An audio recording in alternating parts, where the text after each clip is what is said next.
So it is my pleasure to present our next speaker, the Honorable Supreme Court Justice Professor Ofer Groskopf. Professor Groskopf was actually a member of our faculty. He was our vice dean, and we were very proud and glad that he was appointed Supreme Court Justice a year and a half ago.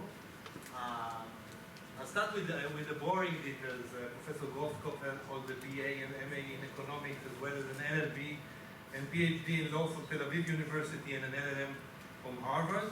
And he has published many articles in Hebrew and English, and books, mainly in the fields of unjust enrichment and property law. He was appointed to the District Court in 2009, and as I mentioned, to the Supreme Court in 2018. And by the way, if appointment to Chief Justice on the Supreme Court will continue to be based on seniority, then I hope I'm not getting it wrong, he will become the Chief Justice of our Supreme Court in 2035.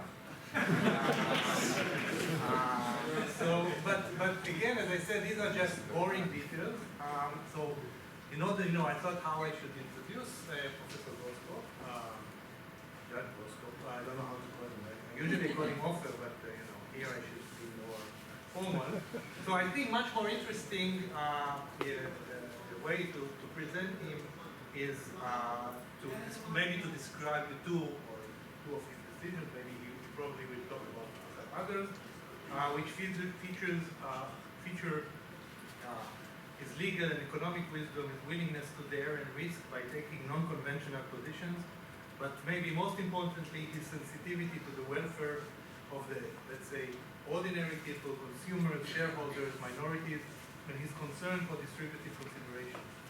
His decisions demonstrate an interventionist approach in markets in ways that challenge accepted wisdom and reposition the boundaries between the market and the law. So let me just give you two examples. Two of them are from class action, which is a very dear topic to me.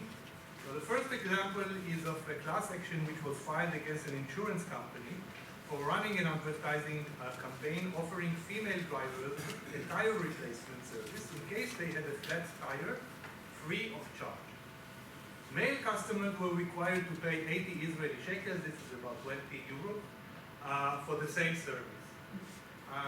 So this is a class action filed, mind you, in the name, eventually, but essentially in the name of women, and Judge Groskopf certified the class action and later decided it in favor of the class, holding that such differential treatment of men and women constitutes a discriminatory act against women customers, as it stigmatizes them and substantiates a stereotypic view of women as weak and helpless. What seemed like a preferential treatment of women from a narrow economic perspective turned out to be a discriminatory act of Groskopf against them viewed from a broader social perspective. This is the first example. And the second example concerns a class action that was filed against major fuel companies which operate gas stations that offer their customers an automatic service of fueling. Like you go into the gas station, you just fuel without paying anything, and it's automatically paid. And part of the deal was a lower initial price, which customers agreed would be adjusted. They agreed that it would be adjusted by the fuel companies each month. As it turned out, the automatic fueling price was, at times, higher than the ordinary price a regular customer would pay in the station. However, customers could always cancel this arrangement, and they could also fill their tanks and pay the regular price. Nevertheless, Judge Groskopf certified the class action, holding that by raising the prices, the defendants, the gas companies, breached their duties of performing the contract in good faith and their contractual obligation not to charge its customers prices higher than those paid by ordinary customers. And therefore, he ruled they should compensate the automatic fueling customers for the difference between the prices they paid and the regular prices in the station.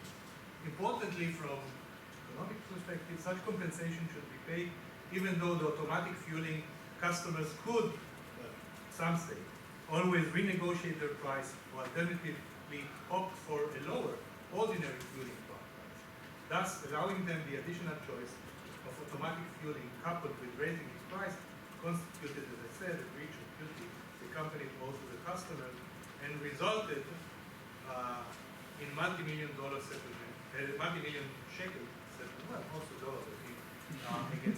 So, as I said, Judge Groskop combined his legal and economic profound understanding with an interventionist and activist approach as he tries, I think, to make markets not only efficient but also just.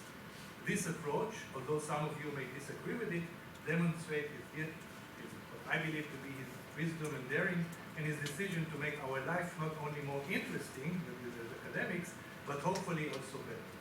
So, without further ado, I invite Judge Groskop to give his lecture about courts